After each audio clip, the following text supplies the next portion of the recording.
Guess who's back and better than ever? Chatty Patties back again. You know what it is already. Myself, P. And you got your girl Luisa Marie, aka La Famosa. Today we got a fun episode planned because the last one was very spooky, very dark vibes.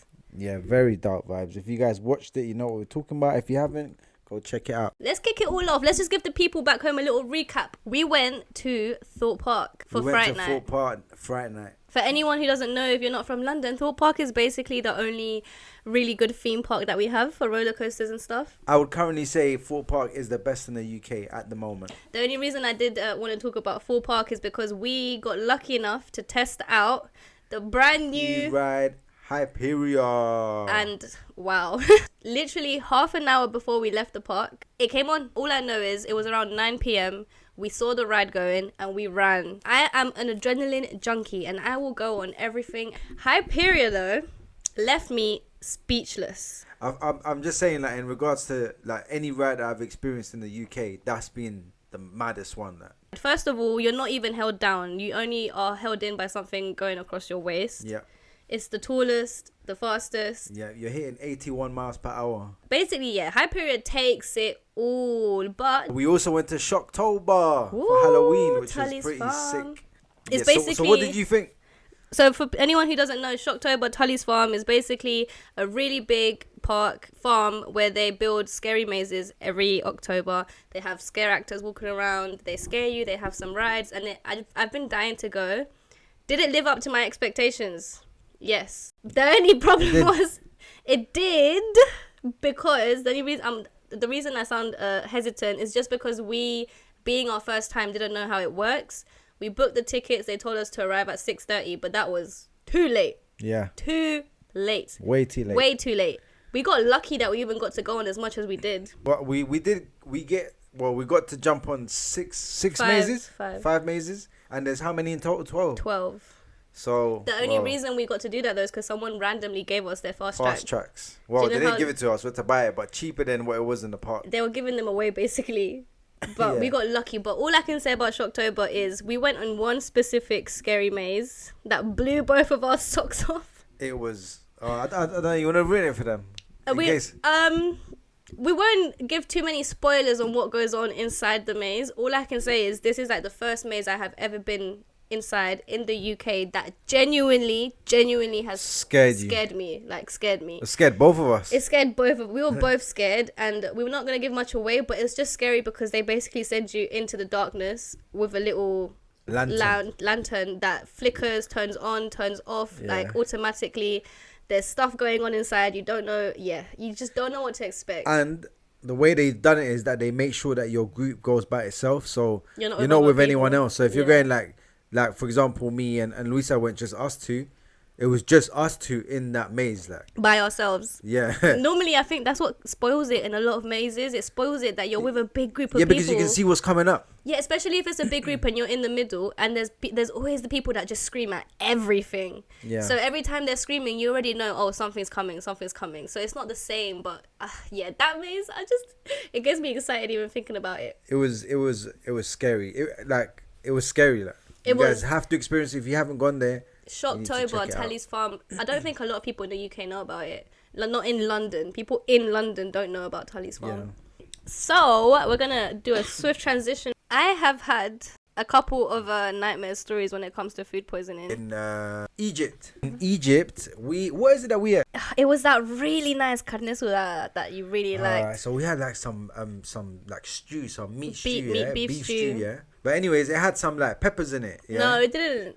What do they have then? I was adding them on the side, remember? So it was beef stew, and then I just kept going to the salad bar and getting cucumber and peppers. Anyway, so she's decided to get her peppers, yeah, and I don't know why she thought she was brave and tried to eat these peppers. She ate some yellow peppers, yeah. Green. And then afterwards, when we've gone to chill back to the room, yeah, she starts getting like mad belly pains, like mad cramps and that. I thought I was gonna die. I'm not joking. And it just started getting worse and worse and worse and worse, like.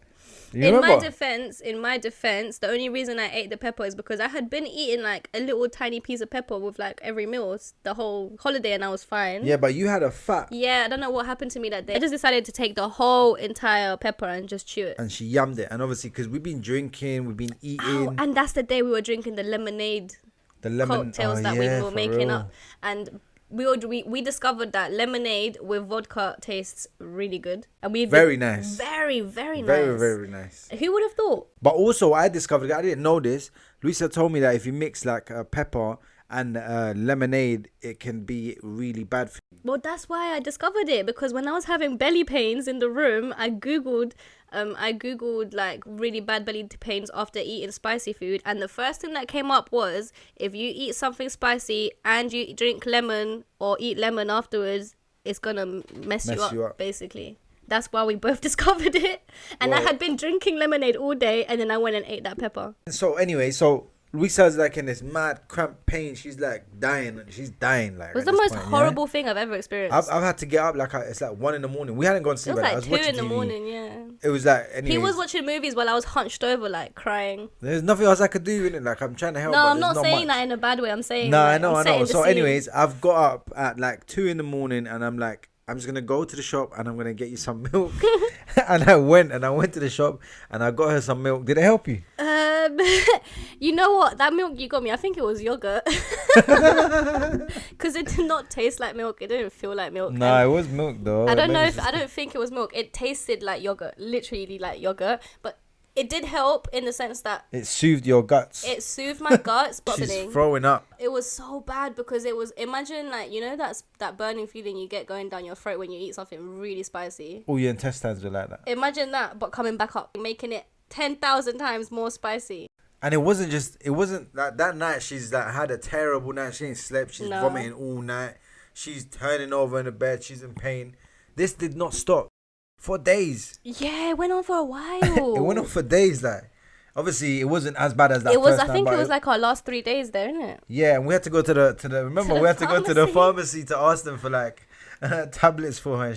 But remember, you was ashamed. You didn't want to ask. But wait. Let's not pretend that it was a rare occurrence, because when we went into the pharmacy, there was an Englishman there asking for the exact same tablets. Yeah. He was asking for the same tablets. He was asking for the same tablets. It was funny. Like, it was, oh my. If we didn't go to that shop that day and get those tablets, I don't think I would have made it. You wouldn't have made it through. I think that's the only thing that allowed you to like carry on. I would have spent the rest of that holiday in bed. Oh, I don't know. I would not like. But anyway, not like to be in that situation. If you guys can take anything from my life lessons, is do not mix spicy foods with lemon. Just don't do it. Just stay away from it unless you want to be in mad pain. No, but I always eat spicy foods and I'm always good. It's literally because we were drinking lemonade all day and I didn't know that. It's not just that. You grabbed a random pepper from a random country. A country that we're visiting. You don't know, you know what I mean? And you just yammed it like nothing. I like to live life on the edge. And then what happened? And then I was genuinely, literally on the edge. You nearly come off the edge. No, and then I was on the edge of the toilet seat.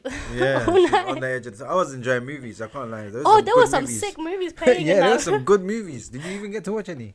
Yeah, but between my heaving and my crying. Oh my gosh. I went on a little solo holiday with my cousin in Colombia. I took her to San Andres. But anyway, we were on the beach drinking all day. My cousin ended up meeting some random guy. He was inviting us onto his boat at nighttime. And I didn't want to go, but I wasn't going to be a party pooper. So I was like, cool, whatever. So we were like, let's just finish this drink. We'll go get changed, whatever. As we're finishing this drink, a woman's walking through the beach and she's selling empanadas de cangrejo.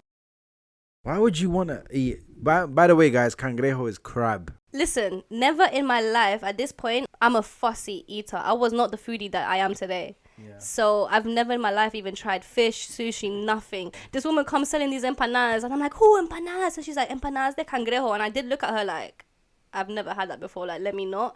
No, she's like...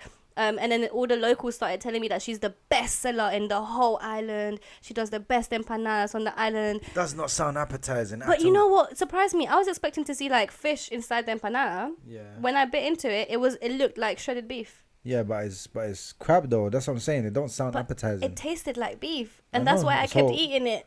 And so I had how many like 5. did you have? Oh.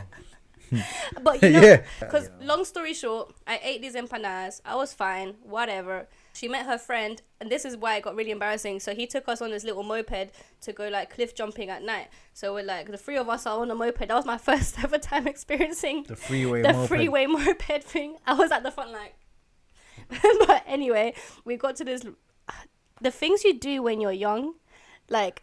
Well, we had no business being on a moped with a random guy in San Andres telling us to jump off a random cliff in the middle of the night into the pitch black sea. And we were doing it. I felt fine. Like, this whole time I felt fine. But once I jumped off that cliff and then I got stung by a sea urchin. That night did not go well. That did not go. I don't know if I think it might have been a mixture of the two things. Because apparently, for those of you who don't know, the sea urchins are those like big black balls with the massive spikes on them. Yeah. And apparently they can be deadly. And they can put you to sleep. They can be deadly. It feels like an electric shock goes through your whole body. Because I was basically trying to climb out of the sea and I stepped on it with my foot and like it literally zaps you. Zapped you up. Like I was just like Zoop. My cousin got stung by it as well. She wasn't and this okay. So basically, cool. I stepped on the sea urchin. Yeah. I come out and I'm trying to check my foot because they shoot the stings into you so it gets stuck in your foot. I found one in my foot like 3 weeks later. Wow. How? Yeah. So you walking around with a because there was like a tiny piece of it left in my toe and I didn't realize. But anyway, I stepped on it and then as soon as that happened, I said to them, I'll be right back. I walked like 5 meters that way, a different way to a different cliff, and I just went, "Boo." When I tell you I've never projectile vomited in my life. It went like 3 meters far because it was just so much. Like, it was all those empanadas I had. And they would just went, empanadas, alcohol, cangrejo, everything. I think my soul escaped my body that day. Yeah. And after that happened, I was done. I was done out here. I went back to my cousin. I told him we need to go. So did your foot not swell up in that? I was worried about that. Like, I had my foot up on the bed like this. I couldn't move it because there was still a literal sting in it, but I couldn't find it and I couldn't get it out. All I know is in the middle of my haziness that night, tell me why my cousin's meant to be looking after me. I'm literally dying on the bed. I can't move. She said, I'm going to go out and look for help and get you some like tablets or something. She came back with a 6-pack of beer and 2 random men. What the fuck? And she was like, oh, I found these guys. They're going to help you. And they had a speaker, they had music, they were partying, and they all walked into the room while I'm in the bed throwing up, dying. And then they sat down on the bed and carried on drinking beers and partying while I was dying. So your cousin just picked up 2 random men and brought them back to you guys? She went out and she came back like an hour later with 2 random men and a 6-pack of beer. Sorry to interrupt the show. We lost the second half of the audio, so the rest of the podcast will be with authentic iPhone audio. Hope you can still enjoy it. We're going to move on to the relationship segment. Ooh. I was asking Luisa, if you have a partner and that partner is chilling with some people and those people are talking bad about your partner in front of you and you don't say nothing, does that make you a snake to your partner, basically? I believe the answer is yes. However, I've been thinking about it ever since you asked me this. Just because, so yeah, of course, if you have friends and you're chilling with them and they talk bad to you about your boyfriend or girlfriend, you should stick up for your boyfriend or girlfriend. You should say no. Correct. Respect them. That's my partner. You have no right to be talking bad about them. Yeah.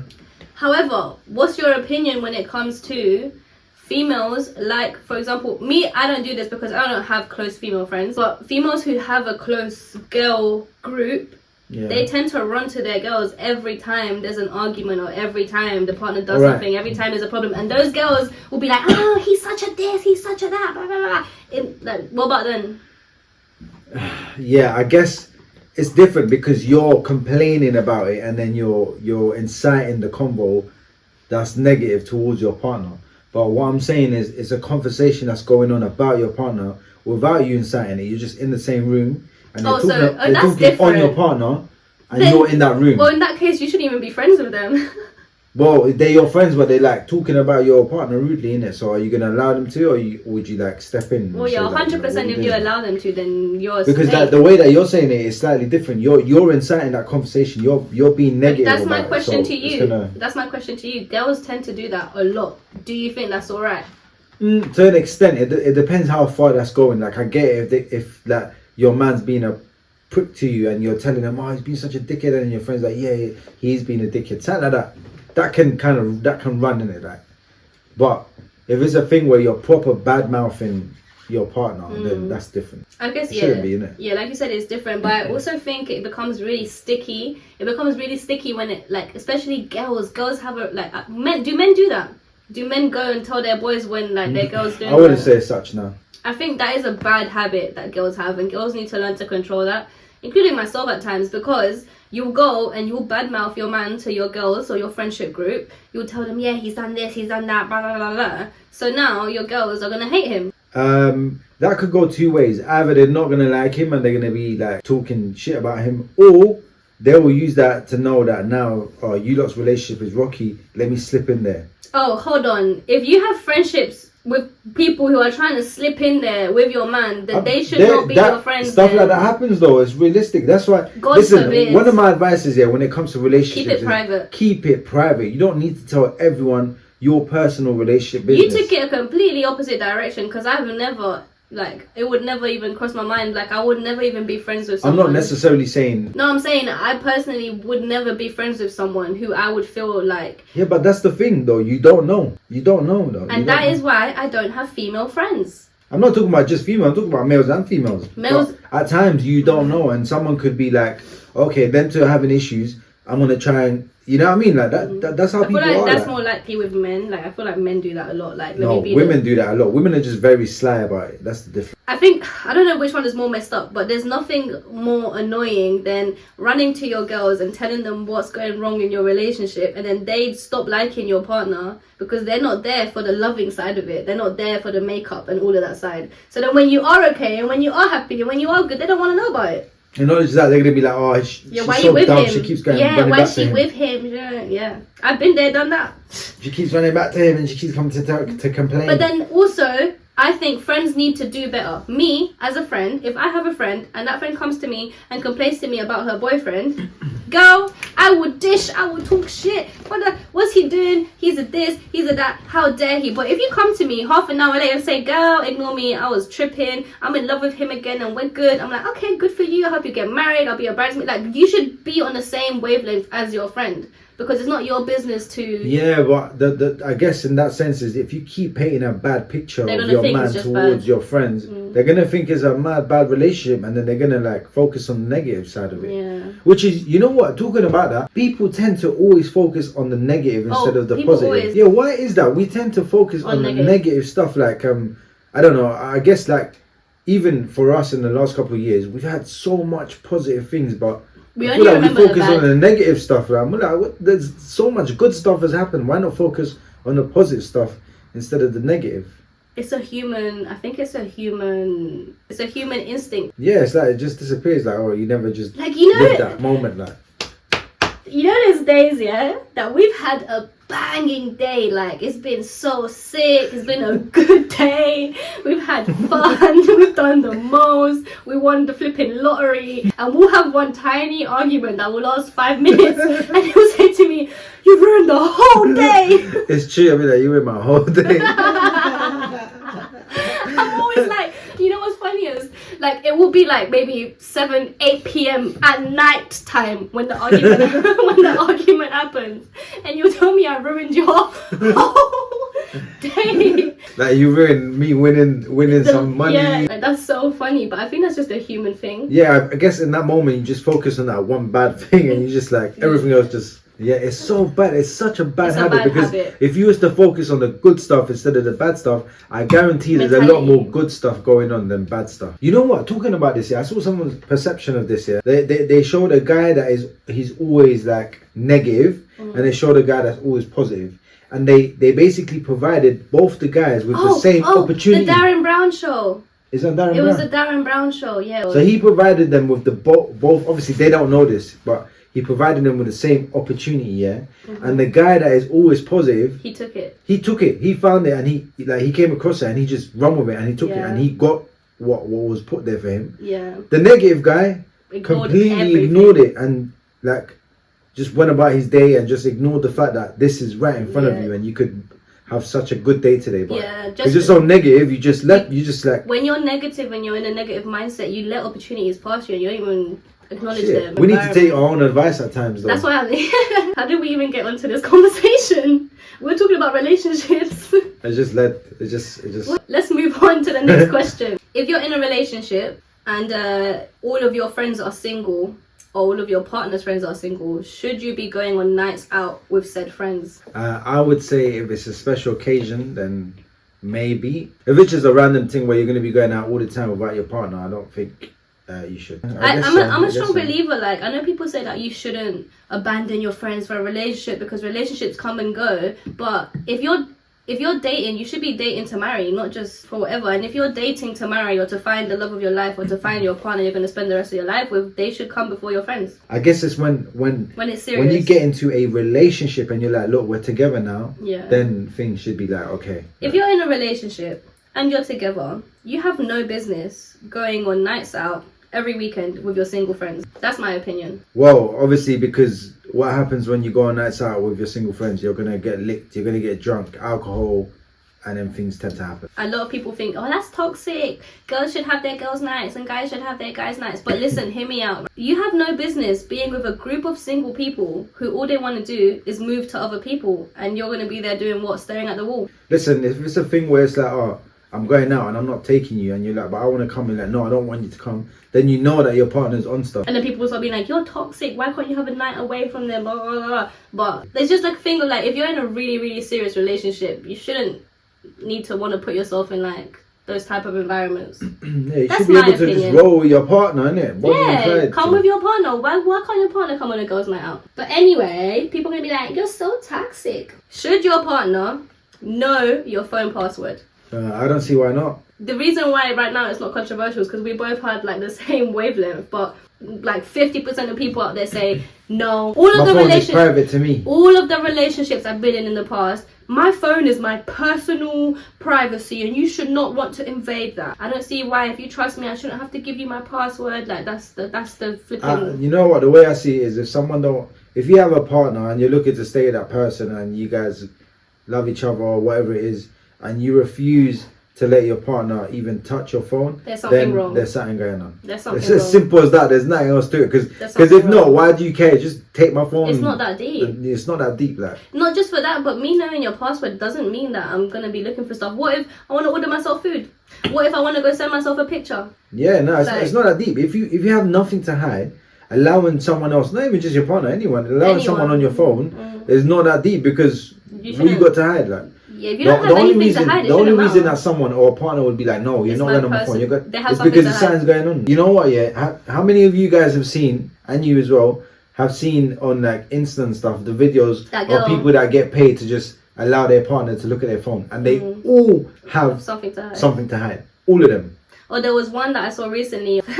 The girl was sitting on the bed like on her phone or whatever, doing whatever, and the guy started recording, and he was like, can I get your phone for a second? And she started bugging out. She's like, no, my phone is mine. And she just started acting like, she just started getting agitated. You can kind of tell by someone's reaction when they start saying like, no. There's some people that will be like, no, you can't go on my phone, and then 10 minutes later they'll be like, oh, hey, have it. Because they've already deleted. They've already deleted what they wanted to delete, and then they'll let you on it. So we have some friends, people that we've met together as a duo. Yeah. Like, we've met them together. If you, for example, make friends with another couple, and let's say, and you find out that one of them is cheating with the other, do you tell the other one? But like your friends, like your close friends, like friends. Your friends with both of them? Yeah. I don't think so, I don't think I'd get involved. Personally, I don't think I'd get involved. It's hard. Because like, I feel like I'm doing him dirty, and then I feel like I'm doing her dirty. But you are doing her dirty, you don't say anything. Yeah, but it's not my place to like be like, oh, obviously because he's my friend. Yeah. It's not my place to be like, oh, your man is cheating on you, because then I'm snaking him in a sense, and you know what I mean? I'd rather her find out herself. What if we reversed it? Because it's their relationship. Yeah. I don't want to get involved. What if one of the people that we've met together, like let's say like YK for example, he's like our music like videographer and all that stuff. What if he knows both of us equally the same, and then he finds out that I'm doing stuff, and then you're not around? Would you want him to tell you though? Yeah, of course. I would. So wouldn't you repay the same favor? Yeah, I get what you're saying. I guess so. It's a really sticky but I feel situation. Like women would be more loyal to the woman, and a man would be to the man. Yeah. I'm trying to put myself in those shoes. I've visually seen girls in a group, and several of them have boyfriends, and they're shout them out. They're cheating. And their friends won't tell their boyfriends. They all chill together, but they won't tell their boyfriends. But that's because they're all collectively, as a group, they're all cheating and they're all doing it. So they're all covering each other's backs. Yeah, but that's what I'm saying though. They're all a bunch of hoes. They're still not. They're not telling, innit? So they're all a bunch of ugly. I'm gonna bleep all of that. I know. But anyways, yeah, like, and same thing for males. I've been around guys where they're blatantly cheating on their girl. I'm not gonna be like, oh, let me go tell your girl that you're cheating.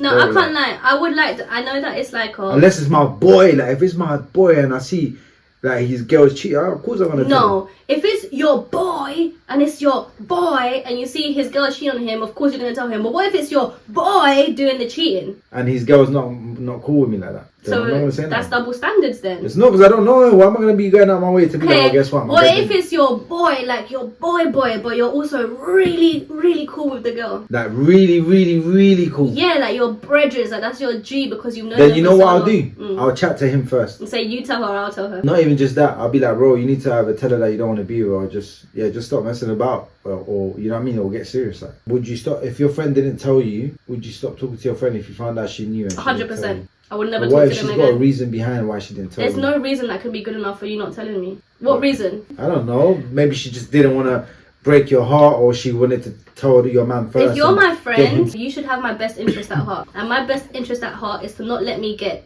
played by some nincompoop. What's that? You're a nincompoop. I'm gonna, for the next podcast, if you guys can comment down below some mad, like, sticky situations you've been in, or anything that you need, like maybe some guidance, some advice, some questions. Like, you know what? We got a question on our live. We did a live on TikTok, and the girl was saying that her man was abusing her. He hit her once. But she loves him and she wants to be with him. She still wants to be with him. Should she stay or should she not? If you have any sticky situations or scenarios, comment them down below. Send them to me on Instagram DMs. Whatever. I want to read some the next podcast. Yeah, for real. Guys, thanks for watching this video. Make sure you look in again next week. And make sure you guys don't forget to like, comment and subscribe. We love ya. Chatty Patties over and out.